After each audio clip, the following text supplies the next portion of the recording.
ये answer writing की copy है। आपको ऐसा एक कॉपी ले लेना है आंसर राइटिंग करने के लिए, ठीक है। और आंसर लिखने के लिए आपको क्या क्या करना होगा वो मैं आज आपको इस पूरी वीडियो में बता दूंगा, ठीक है। एंड सबसे मेन चीज़ कि आपको अगर आंसर्स लिखने हैं, ठीक है, अगर आपको आंसर्स लिखने हैं तो आपको उसके लिए आपके पास एक रोड मैप होना चाहिए। कैसे हम उसको इम्प्रूव करेंगे धीरे धीरे, ठीक है, जीरो से, एकदम से जीरो से और एडवांस कैसे हम अपने आंसर को बहुत शानदार और अच्छा बना सकते हैं। तो यही चीज़ है। एंड उसके साथ साथ हमको जो सिलेबस है या जो टॉपिक है उसकी एक समझ होनी चाहिए और उसको पढ़ा होना चाहिए। देन ओनली हम उस पर आंसर लिख सकते हैं।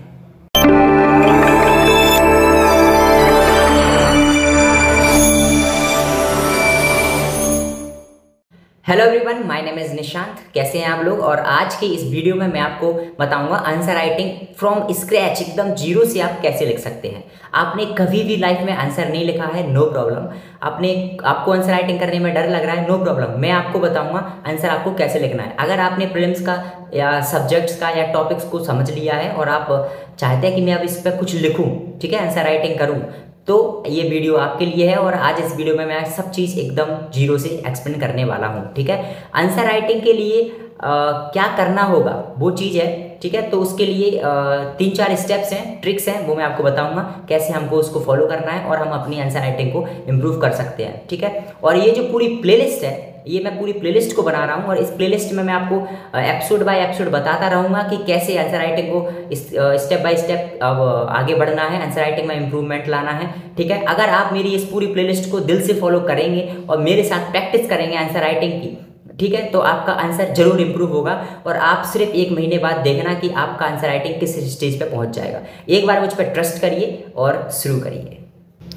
ओके, सो सबसे पहले आपको एक नोटबुक ले लेना है, ठीक है, यूपीएससी का आंसर राइटिंग वाला, ठीक है। इससे क्या होगा कि जब आप इसमें लिखेंगे तो आपको प्रैक्टिस हो जाएगा कि ठीक है ये विद इन बॉक्सेस में लिखना है और वर्ड लिमिट भी आपका लाइक कंट्रोल में रहेगा। वरना जो ब्लैंक पेज पे लिखते हैं हम लोग तो कभी यहाँ से स्टार्ट कर देते हैं क्वेश्चन, कभी मतलब ऊपर से नीचे से यहाँ से, तो वो एक आइडिया नहीं रहता वर्ड लिमिट का। जब यहाँ पर लिखते हैं तो फिर वो वर्ड लिमिट डिस्टर्ब होती है। ओके, तो देखो सबसे पहले हमको करना क्या है आंसर राइटिंग स्टार्ट करने के लिए। मैं एज्यूम कर रहा हूँ कि आपने आंसर राइटिंग एक भी बार आंसर नहीं लिखा है, ठीक है। फिर भी आपको कैसे स्टार्ट करना है, बस हाँ आपने टॉपिक को थोड़ा बहुत समझा है, थोड़ा बहुत आपको आता है, ठीक है, आपने प्रीलिम्स के लेवल का आपने पढ़ रखा है टॉपिक, ठीक है। फिर आपको क्या करना होगा, देखिए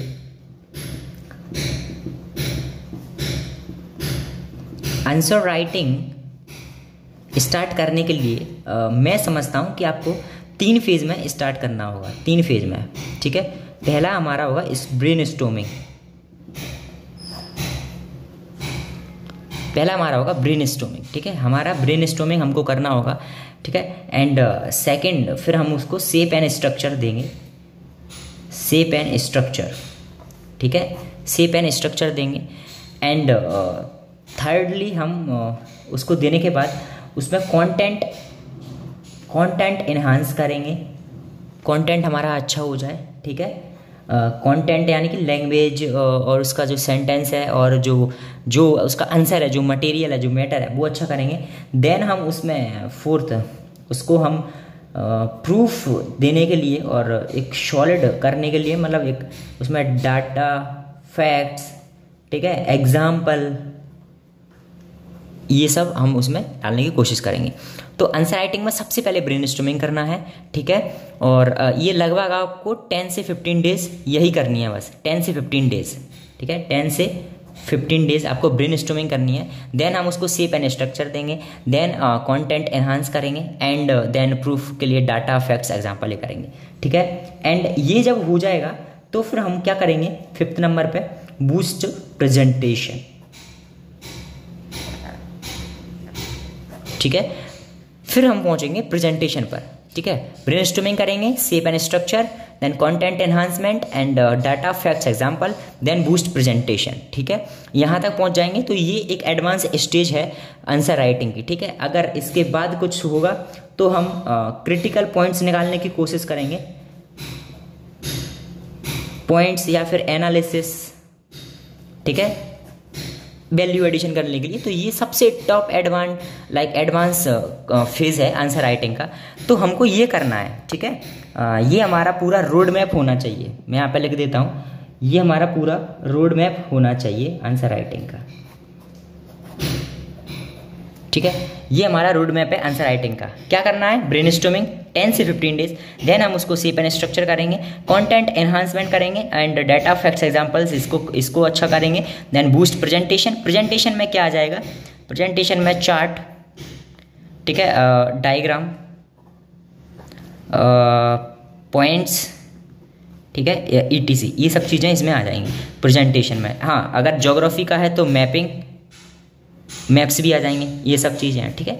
तो ये प्रेजेंटेशन है, ये क्रिटिकल पॉइंट्स है। अभी मैं इन सबको आपको एक एक करके समझाता हूँ, ठीक है। देखिए ब्रेनस्टॉर्मिंग क्या होता है, मैं आपको समझाता हूँ। तो ब्रेनस्टॉर्मिंग का मतलब है, जैसे आपने अपना सिलेबस पढ़ लिया है, ठीक है, प्रीलिम्स का, और आपको टॉपिक्स के बारे में नॉलेज है, ठीक है।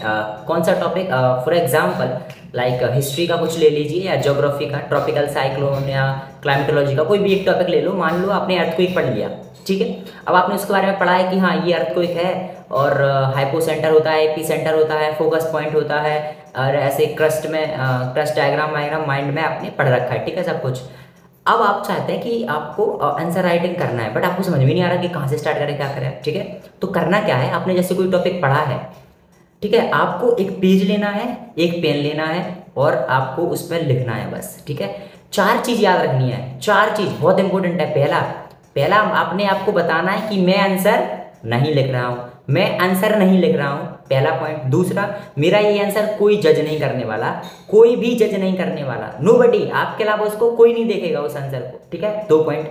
तीसरा, आपको उस पर मार्क्स मिलने वाले हैं, ये भी मत सोचो, ना उस पर आपको मार्क्स मिलने वाले हैं, ना आप आंसर लिख रहे हैं, और ना ही उसको कोई जज करेगा, ठीक है। तो आप डर क्यों आता है आंसर राइटिंग से, क्योंकि हमको लगता है कि यार हमको मेंस का आंसर लिखना है, बहुत सारे अच्छे जो बच्चे हैं वो अच्छे आंसर लिखते हैं, हम तो कुछ भी नहीं लिख पा रहे, तो एक डर होता है। डर क्यों होता है, परफेक्शन, माइंड जो है वो परफेक्शन की तरफ जाता है कि हम तो जब भी लिखेंगे परफेक्ट आंसर लिखेंगे। ऐसा कभी नहीं होने वाला है, ठीक है, कभी भी ऐसा नहीं होने वाला है कि आप सोचो कि मैं अपना सिलेबस खत्म कर लेती हूँ या कर लेता हूँ, उसके बाद आंसर राइटिंग स्टार्ट करूँगा, मैं परफेक्ट आंसर लिखने लग जाऊँगा। ऐसा नहीं होने वाला है।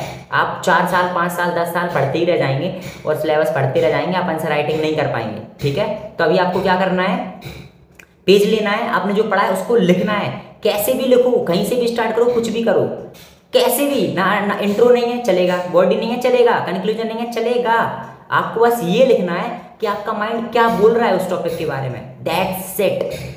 ये होती है ब्रेनस्टॉर्मिंग। जैसे आपने कोई एक टॉपिक पढ़ा और अब आपने सब साइड में रख दिया, बुक्स, मोबाइल, सब, एक पेज ले लिया, एक पेन ले लिया। अब आप मन में सोच रहे हैं कि ये टॉपिक के बारे में क्या मेरा माइंड बता रहा है मन में, तो वो जो भी आ रहा है सब लिखते जाओ, लिखते जाओ, लिखते जाओ, लिखते जाओ, जितना कंटेंट आ रहा है पेज पे लिख लो, ठीक है। फिर उसको देखो कि ये टॉपिक है और इसके बारे में मुझे इतना मालूम है, मेरे माइंड को इतना चीज़ मालूम है इस कंटेंट के बारे में, इस टॉपिक के बारे में। ये होता है ब्रेनस्टॉर्मिंग, मतलब अपने ब्रेन को ट्रेनिंग देना, ट्रेन करना, कि जब भी आपको कोई मैं टाइटल या टॉपिक या कुछ भी क्वेश्चंस दूंगा या दूंगी, तो आपको रिस्पॉन्ड करना है जो भी आपके अंदर है। तो जब ब्रेन को ट्रेनिंग हो जाएगी तो वो कैसे रिस्पॉन्स करेगा, 10-15 दिन आपको करना होगा। तो फिर क्या होगा, जब भी आपके माइंड पे नाम आएगा कि हाँ ट्रॉपिकल साइक्लोन, तो आपके दिमाग में तुरंत आ जाएगा कि हाँ ठीक है, लो प्रेशर एरिया है, टेम्परेचर है, आई बन रहा है, सर्कुलेशन हो रहा है, सारी चीज़ें आपका माइंड तुरंत रिस्पॉन्ड करेगा, ठीक है। तो अब इससे क्या होगा, हमारा जो माइंड है वो रिस्पॉन्ड करने लग जाएगा और कंटेंट आ जाएगा पेज पर, कंटेंट पेज पर आ जाएगा, तो डर खत्म होगा, ये आ जाएगा। ये 10 से 15 दिन आपको ये करना है, राइट। अब मैं बताता हूँ सेकंड स्टेप। मैंने बोला था सेकंड स्टेप है शेप एंड स्ट्रक्चर देना, ठीक है। जब पेज पे कंटेंट आ जाएगा, एक टॉपिक के बारे में जब हमारा माइंड रिस्पॉन्ड करेगा और बहुत सारा कंटेंट देगा, जो भी हमने पढ़ा है, जो भी चीज़ें मालूम है, कुछ चीज़ें नेसेसरी होंगी, कुछ चीज़ें अननेसेसरी होंगी, अब हटाना भी है, ठीक है। तो शेप देना, स्ट्रक्चर देना है। इतना सामान आया है ना कंटेंट पेज पर कि वो फैल रहा है, अब उसको समेटना है, ठीक है, शेप देना है। तो फिर उसको हम देंगे कि ठीक है ये टॉपिक है, मैं इसमें सिर्फ इतना ही इंट्रोडक्शन लिखूंगा, मैं इसमें ये बॉडी लिखूंगा, ये मेरी सब हेडिंग्स रहेंगी और ये मेरा कंक्लूजन रहेगा, ठीक है। ये होता है शेप एंड स्ट्रक्चर देना, एक फ्लो में आंसर लिखना, ठीक है। जैसे ये मेरा इंट्रो है, बॉडी है, सब हेडिंग्स हैं, पॉजिटिव है, नेगेटिव है, सिग्निफिकेंस है, चैलेंजेस है, देन कंक्लूजन है। ये होता है shape and structure. Then content enhancement कैसे करेंगे?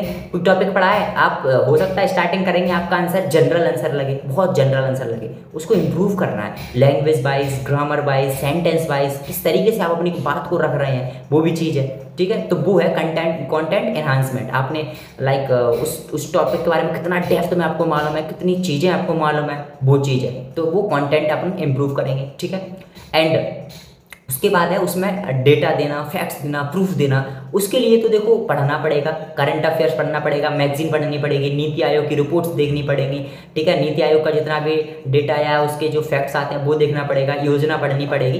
तो उसके लिए हमें रेडी रहना होता है हर टॉपिक्स, हर सब्जेक्ट से रिलेटेड कि ठीक है बजट पढ़ना होगा, इकोनॉमिक सर्वे पढ़ना होगा, ये दो तो मस्ट है, मस्ट एकदम, इकोनॉमिक सर्वे और बजट। तो ये हम उसको आंसर में डालेंगे, ठीक है।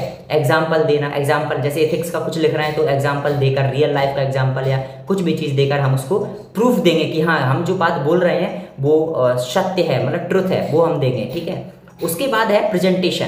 प्रेजेंटेशन ज्योग्राफी का है तो मैप्स बना दिया, मैपिंग कर दी, रिवर का है उधर मैपिंग कर दी, चार्ट बना दिया, वेन डायग्राम बना दिया, कुछ डेटा शो करना है इकोनॉमी में, डेटा शो कर दिया, ठीक है, बुलेट पॉइंट्स में कुछ लिख दिया। तो ये है प्रेजेंटेशन, किस तरीके से हम अपने आंसर को बहुत अच्छे से प्रेजेंट कर सकते हैं। और मेन पूरा गेम इसी में है। 1-2 नंबर जो एक्स्ट्रा लाते हैं टॉपर्स वो यही चीज़ है, क्योंकि कंटेंट तो सब लिख जाते हैं, कैसे आपने उसको अच्छे तरीके से प्रेजेंट किया है, यही सबसे बड़ा चैलेंज है। एंड बस ये एडवांस स्टेज है। इसके बाद अगर कोई एक पॉइंट है तो वो क्रिटिकल एनालिसिस है कि आप कितना ज़्यादा डेप्थ में उस आंसर के बारे में, उस टॉपिक के बारे में सोच सकते हैं, ठीक है।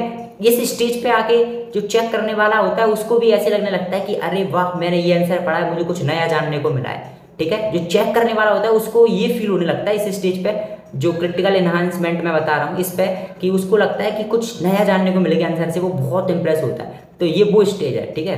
तो हमको 5th स्टेज तक या 4th स्टेज तक तो अभी पहुंचना ही पहुंचना है कि हम अपना कंटेंट सही कर ले, ठीक है, और स्ट्रक्चर हमारा सही हो जाए और उसमें हम प्रूफ के लिए डेटा, फैक्ट्स, एग्जांपल्स देने लग जाए। उसके बाद प्रेजेंटेशन भी सही करेंगे। तो ये है पूरा रोड मैप आंसर राइटिंग का, ओके।